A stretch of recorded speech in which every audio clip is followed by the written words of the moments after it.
Dalam nama Bapa dan Putra dan Roh Kudus, amin. Bu Bapak, Saudari, Saudaraku yang terkasih, kaum muda, adik-adik, salam bantul kasih, berkah dalam.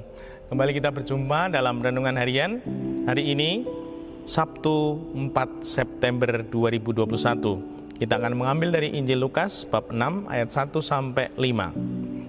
Pada suatu hari, sahabat Yesus dan murid-muridnya berjalan di ladang gandum. Para murid memetik bulir-bulir gandum, menggisarnya dengan tangan, lalu memakannya. Tetapi beberapa orang Farisi berkata, "Mengapa kalian melakukan sesuatu yang tidak diperbolehkan pada hari Sabat?" Maka Yesus menjawab, "Tidakkah kalian baca apa yang dilakukan Daud ketika ia dan para pengikutnya lapar? Ia masuk ke dalam rumah Allah dan mengambil roti sajian. Roti itu dimakannya dan diberikannya kepada para pengikutnya. Padahal roti itu tidak boleh dimakan kecuali oleh para imam."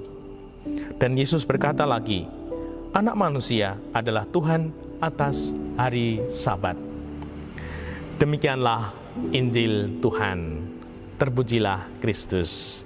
Bu Bapak, Saudari, Saudaraku yang terkasih, menjalani kehidupan kita semoga dimampukan untuk melihat nilai yang lebih penting, nilai yang utama, sehingga hidup kita tidak sia-sia. Seperti apa yang terjadi diwartakan dalam Injil suci ini. Tidakkah kalian baca apa yang dilakukan Daud ketika ia dan para pengikutnya lapar? Ia masuk ke dalam rumah Allah dan mengambil roti sajian. Roti itu dimakan dan diberikan kepada para pengikutnya, padahal roti itu tidak boleh dimakan kecuali oleh para imam. Kadangkala ketika kita menjalani kehidupan ini, kita sungguh dibimbing Tuhan untuk mampu melihat nilai yang lebih penting, lebih utama.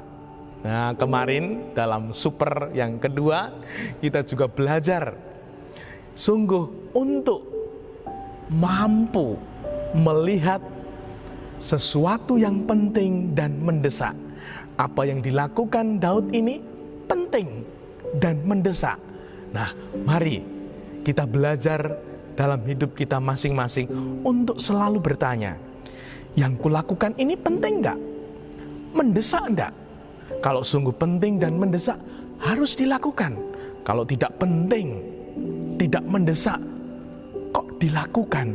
Kita akan menjadi pribadi-pribadi yang kurang bernilai, kurang bermakna, karena yang kita lakukan banyak hal yang tidak penting, tidak ada urgenitas, tidak mendesak. Lah kok kita mengutamakan? Semoga kita mampu menjadi pribadi-pribadi yang melihat prioritas, yang penting, yang mendesak. Itulah yang kita pilih, itulah yang kita jalani, sehingga kita menjadi pribadi-pribadi yang penting, pribadi-pribadi yang bernilai, yang bermakna, karena kita melakukan yang penting-penting, yang bernilai, yang bermakna. Semoga sungguh hidup kita seperti apa yang menjadi kehendak Tuhan. Dimuliakanlah Tuhan kini dan sepanjang masa. Salam bantul kasih, berkah dalam. Nama Bapa, Putra, dan Roh Kudus. Amin.